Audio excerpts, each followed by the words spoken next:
You promised yourself you would stop, and you tried. Really tried. It wasn't because you lacked willpower or were lazy. You looked at yourself in the mirror and said, "This time will be different." And for a while, it was. But then that day came. That feeling. That moment when something inside you simply gave in, and you went back. Not because you wanted to, but because something deep inside you, something you can't fully explain, needed that relief, needed that moment of silence inside your own head. And then the guilt came. Again. Why did I do this again? Why is it so hard to stop? Wait. Why does this keep happening? If you've ever asked yourself that question, with anger, exhaustion, tears in your eyes, this video is for you. Because the problem was never your lack of willpower. The problem goes much deeper than that. Let me tell you how it usually happens. It's late. You're alone. The day was long, maybe difficult, maybe lonely. Nothing necessarily went wrong. But that feeling is there. That weight in your chest you don't really know how to name. Anxiety, exhaustion, loneliness. Maybe all three at the same time. You try to distract yourself. You grab your phone, put something on to watch, try to keep your mind busy. But the thought stays there, quietly waiting. And then it appears. Not like a decision or a conscious choice. It simply shows up, like a whisper you know far too well. Just this once. Just to relieve it a little. Just to quiet my mind. Part of you truly wanted to stop. But the other part, the exhausted part, the hurting part, the part that just wants 1 second of peace, that part already made the decision. And you do it. Maybe it's alcohol. Maybe it's scrolling on your phone for hours until sunrise. Maybe it's food. Maybe it's something you've never told anyone about. Something you hide so carefully that sometimes it feels like you're the only person in the world carrying it. But you're not. Because there are so many different kinds of addictions. And in the moment it happens, there's relief. Real relief. Immediate. The weight disappears. The anxiety lowers. That noise inside your head that never leaves you alone finally stops. For a few minutes you can breathe. But then, and you already know what comes next, the guilt arrives. Not slowly, all at once. Again, I did it again. And there you are, sitting with that strange mix of relief and self-hatred, thinking about how you promised yourself this time would be different. You've said, "This is the last time," more times than you can count. And still, here you are. Not because you're weak or because you don't care, but because something inside your mind truly learned that it works, that it relieves the pain, that for a few moments it makes the suffering stop. And the brain doesn't forget that either. You know what's hardest about all of this? Sometimes you think you're the only one, or that you're worse than everyone else, that everyone around you can control themselves, that everyone wakes up, does what they need to do, resists temptation, and goes to sleep in peace. And you keep wondering what's wrong with you. But I need to tell you something. What you're feeling, this silent war inside your own head, is not unique to you. Millions of people fight this exact same battle every night. People who seem fine on the outside, who work, smile, and say, "I'm fine," when someone asks. But inside, they carry that cycle they can't break. Okay, this might be hard to admit, but the truth is that most people struggling with some kind of addiction are not really fighting the behavior itself.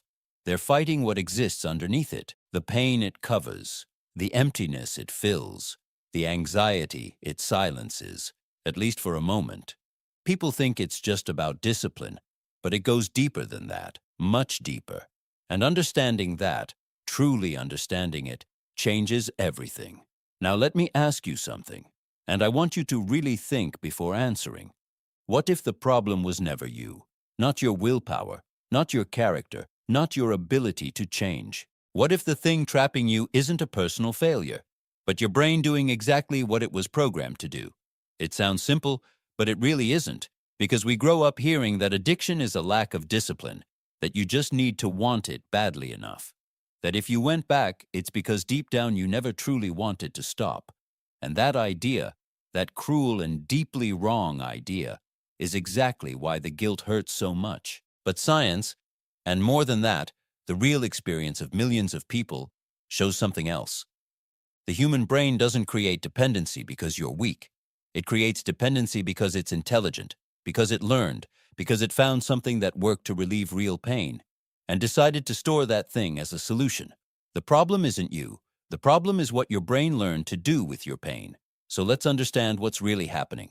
Pay attention to this part. When you go through something difficult, stress, loneliness, anxiety, that emptiness that shows up without warning, your brain shifts into survival mode. It doesn't think about tomorrow. It doesn't think about consequences. It thinks about one thing only. How do I make this pain stop right now? And at some point in your life, you found something that worked. Maybe it was a substance. Maybe it was a behavior. Maybe it was anything that, in that moment, brought relief. And when that happened, your brain released dopamine, that chemical tied to reward, pleasure, the feeling of, this is good. But here's the detail that changes everything. Your brain doesn't evaluate whether something is good or bad for you. It simply records, this relieved the pain, save this, use it again. And it starts building a pathway, an automatic trail. Every time the pain appears, the brain already knows the shortcut. It already knows the fast escape. And it pushes you in that direction before you even realize you're going there. Sometimes it feels like my brain is working against me. But in reality, it's trying to protect you. In the wrong way, with the wrong tool. But the intention, as strange as it sounds, is to protect you from pain. The problem is that the more you use that shortcut, the deeper it gets carved in, the more automatic it becomes. The harder it is to ignore that path when the pain returns. You're not really chasing the habit anymore. You're chasing relief. And that difference, that small but enormous difference, is what makes escaping addiction so much harder than people imagine. Now let's talk about the part that comes after. Because the cycle doesn't end with relief, it keeps going. And the next phase, maybe the cruelest of all, is guilt. Not light guilt, heavy guilt. The kind that slowly rises through your chest and stays there. That inner voice that starts listing everything. You promised, you failed again, you're never going to change. Yeah, this part feels way too personal. And what does that guilt do to you? It hurts, truly hurts. It creates a new layer of emotional pain on top of the pain that was already there before. A shame you can't share with anyone because it feels too big, too intimate, too complicated to explain. And do you know what the brain does when a new pain appears? It looks for the shortcut again. After a while, the guilt itself becomes part of the cycle. That's what traps people. It's not just the addiction itself, it's this silent, exhausting loop. Pain, relief, guilt, more pain, more relief, more guilt, repeating over and over until the person feels completely exhausted by themselves. And there's something even heavier about all of this, the loneliness of carrying it alone. Because most people living through this cycle never talk about it. They hide it. They smile on the outside while internally they're exhausted. They create versions of the story that sound better, versions that justify, minimize, soften things, because admitting the truth, the full truth, feels far too dangerous. What if people judge me? What if they think I'm weak? What if they lose respect for me? So you carry it all in silence. And silence is heavy. I knew it was hurting me. And still I went back. That sentence, that specific sentence, is the one that echoes most often in the minds of people trapped in this cycle. It's not ignorance. The person knows. They see the damage. They feel the damage. But there's a huge distance between knowing something is hurting you and actually being able to stop. Because stopping isn't just a decision. Stopping means facing the pain that was being numbed. It means sitting there, quietly, without the shortcut, feeling everything the addiction had been keeping silent. And that is terrifying in a way that's almost impossible to explain to someone who has never felt it. It's like ripping off a bandage before the wound has closed. Honestly, I hated myself a little every time it happened again. And that hatred, that self-hatred, may be the most devastating part of the entire process, because it doesn't motivate you to change. It paralyzes you. It makes you believe that you are the problem, that you are broken, that there's no fixing you.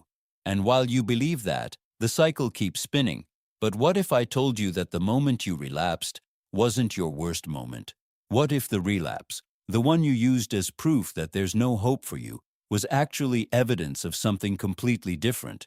You stop, and somehow you end up there again, not because you gave up, but because the pain is still there, because your brain is still using the only tool it learned, because nobody ever taught you how to deal with it any other way. Relapse is not failure.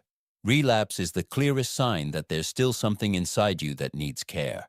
A pain that still hasn't been looked at. A wound that still hasn't truly healed. Real change doesn't begin when you stop the behavior. It begins when you stop hating yourself for going back. When you look at yourself, with exhaustion, with guilt, with all of it, and decide that you deserve to understand what's happening inside you, not punish yourself, understand yourself, because you are not fighting against an addiction, you are fighting for yourself. I don't know. Maybe you felt this too, that exhaustion of fighting yourself, that fatigue of promising and returning, that feeling that there's a force inside you that you can't fully control. If so, you are not alone. You are not broken or weak. Your brain learned to survive the only way it knew how, with whatever tools were available, and now, little by little, it can learn again. Change is not about being strong all the time. It's about being honest with yourself once, and understanding that if you teach your brain something every day, it will learn. That's how habits are created, and you can create your own habits too. If you want, leave a comment sharing what you think about all of this, or even talk about your own addiction, because many people will relate to it and feel a little less alone. And don't forget to subscribe to the channel so you can be the first to receive the next videos. See you next time.